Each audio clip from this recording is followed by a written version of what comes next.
Fairy tales in the modern day begin with once I am elected.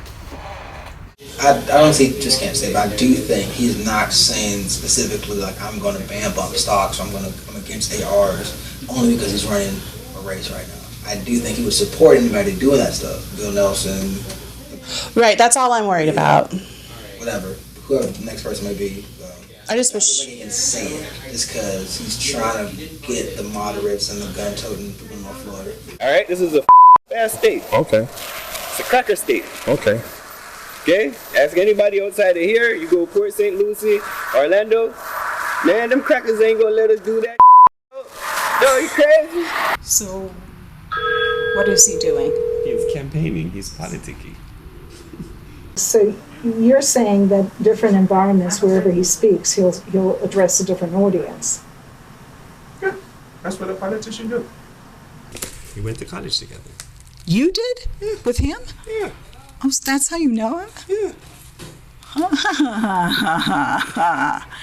All right. Right? So you were fighting all the good fights together? A couple of them. Do voters know that? That's not for them to know. Huh? That's not for them to know. Remember I was saying? I know exactly. Modern day fairy tales start with once I am elected. Gillum is a progressive. He's part of the crazy.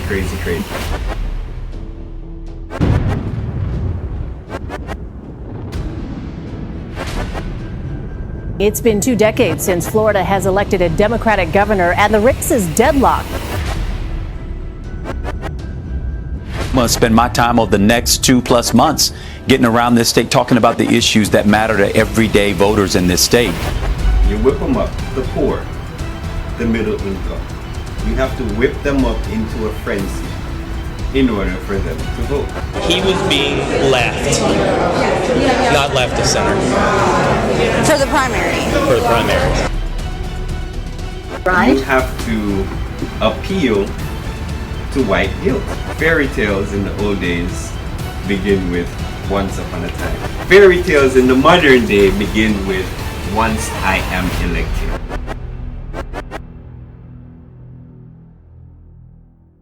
The battleground state of Florida has 2 high-profile elections this year.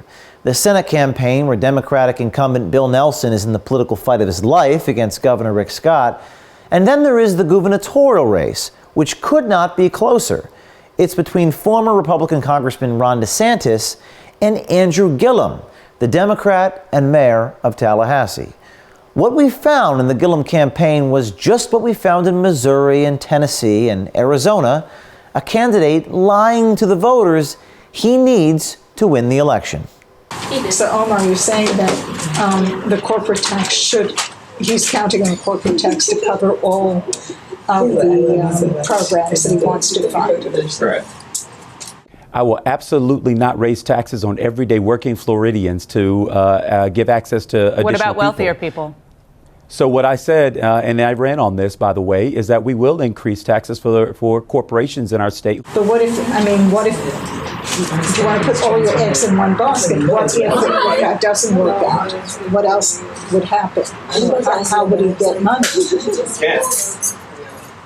So then none of the programs that people are hoping for would happen? Basically. Well, do voters know that? I know. Do voters know that? That's not for them to know. Huh? That's not for them to know. Remember I was saying? I know exactly. Modern day fairy tales start with once I am elected. So, are you suggesting that that we should keep this a well-kept secret? Yes. Find it out first. Why wouldn't we? Omar Smith, paid by Florida's Democratic Party, works full-time in the Gillum campaign effort. His honesty is refreshing, especially when it comes to who the real Gillum is. And Smith should know. He went to college with Gillum. We went to college together. You did? Yeah. With him? Yeah. Oh, so that's how you know him? Yeah. All right. Right? So you were fighting all the good fights together? Couple of them. I didn't know y'all went to college together. That's cool. I didn't know that. So what was he doing? Was he active in college or what? Yeah, he was the SGA president. Oh, okay. We were making a lot of noise. All right. We worked hard for the law school, the FAMU Law School. Okay. We made a lot of noise for that. Whole lot of noise, man. A lot of noise. Whole lot of noise. But we eventually got back to law school. It was placed in Orlando. My brother went to that law school and graduated. So he was doing it too then. He was like an activist with you then, back then. I was an activist with him. You an activist? Oh, he was the one doing it. He was the leader. Oh. Progressive is like the Tea Party of the Democrats. It's the far right. Medicare for all. Borderline socialism. Yeah, and socialism. That's the blue wave. No, No, that's progressive. progressive. The progressive agenda. Okay. So you have the extreme right wingers. Those are the Trump and the crazy Republicans. The progressives are the crazy Democrat. You're hipsters. You're hippies. Isn't that you? Isn't that the cool you? The hippie. I guess the hippie in me. I yes. think he's somewhere in the middle. I don't think he's. Are you not a progressive? Isn't Gillum a progressive? Gillum is a progressive. So Gillum is part of the crazies? He's part of the crazy. Smith has some very strong opinions about white Floridians. You have a governor, right? It's good. You got a black attorney general. That's good. Yeah. Now, the goal is to switch out your legislatures. So now the governor can get He can do what that. he wants. The rules in Florida up. Tell me about it, man. All right? This is a fast state. Okay. It's a cracker state. Okay. Okay?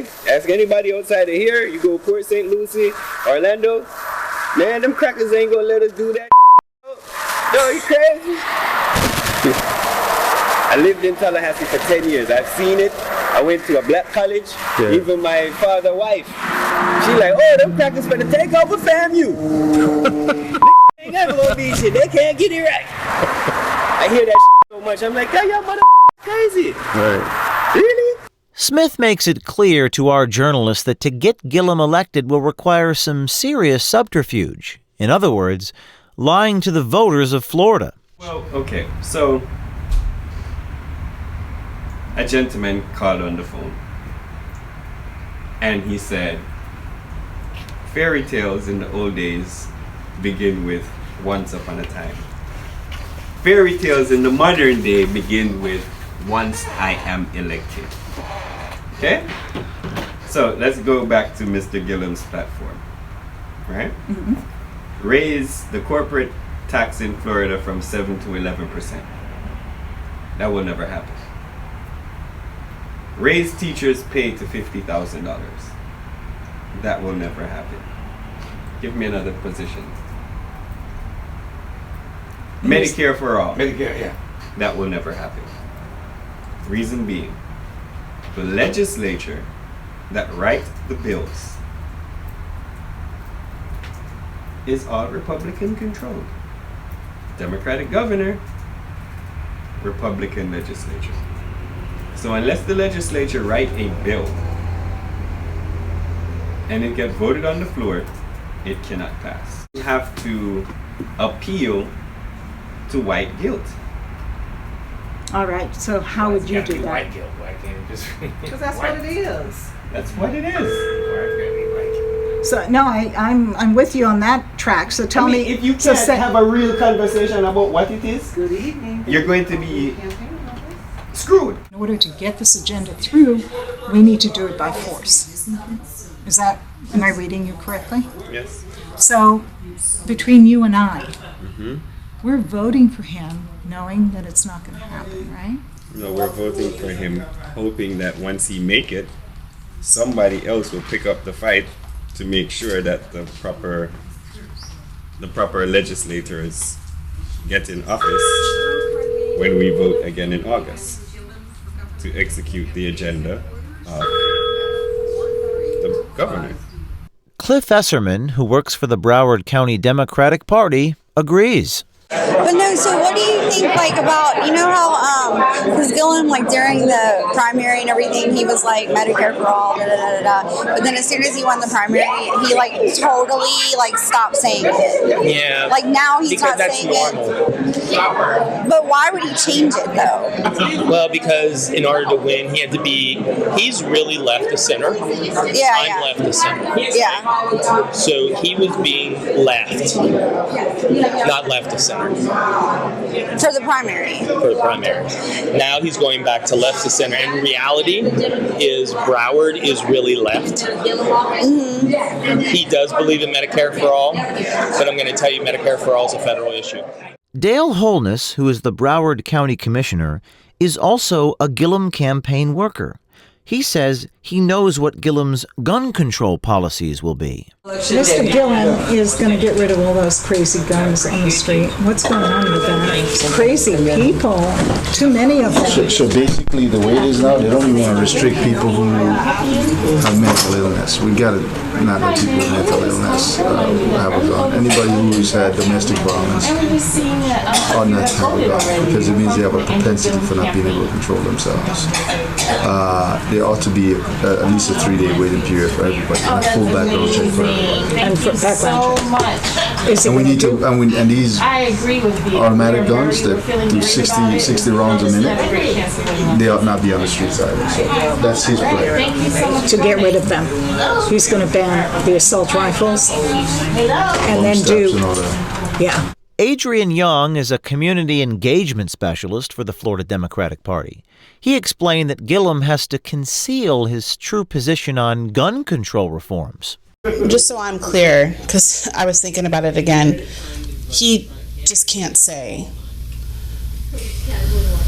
I don't say just can't say, but I do think he's not saying specifically like I'm going to ban bump stocks or I'm against ARs only because he's running a race right now. I do think he would support anybody doing that stuff. Bill Nelson. Right, that's all I'm worried about. Whatever, whoever the next person may be. I just wish he can say it just because he's trying to get the moderates and the gun-toting people in North Florida. You don't quite understand the difference between like smart gun ownership and saying I'm taking your guns from you. Right. He's a progressive through and through. Some of that is obviously like tactics to not like scare away, because we need everybody. We need the people who are independent votes. We need more votes. We need everyone. But okay, so he's just saying that to like the crazy Republican Trump supporters. Exactly. I'm just curious, what does Andrew Gillum tell those that are not progressives? How does he get them on board? Keep repeating the same story until it makes sense to them. Yeah, but he doesn't just go on the fly. I mean, he has to. You have your set target who believe your story. Everybody there's a campaign message for everybody. So he's just fabricating stories for each crowd? I wouldn't say he's fabricating stories, then he would be a liar.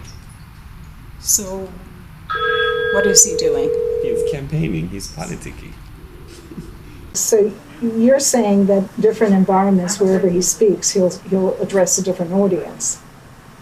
Yeah, that's what a politician do. Is that really being upfront though? I mean, like, why doesn't he tell the people what he really believes? But laws have to represent everyone. So if we are sure that we get progressives everywhere, then we can get the agenda done? Good afternoon. Thank you for calling the... That makes more sense, right? Makes more sense. But then now you alienate the conservative people. That would have just been to and that the early voting started is not good governance. And we're hoping you'll go out and vote for But then maybe we don't... Do we have to let them know what the agenda is ahead of time? You can't. You can or cannot? You cannot. So you cannot let them know ahead of time what the agenda is? Because then you would alienate them. Then you alienate everybody. Then you get painted like how Gillum is being painted. No. You are a socialist. You are way out of left field. But that message resonates for someone. Let me be clear. Omar Smith is not the villain here. He just happens to be the unwitting whistleblower. He seems to be a very politically savvy guy. He's actually quite honest in this video, which is very refreshing. And he makes it very clear that Gillum is selling a bill of goods he cannot deliver, making promises to Florida voters that are simply unrealistic. Time after time, from Tennessee to Missouri to North Dakota to Arizona, the politicians we have exposed have no answers because our reporting is bulletproof. We stand by our reporting. Everything you see here is accurate.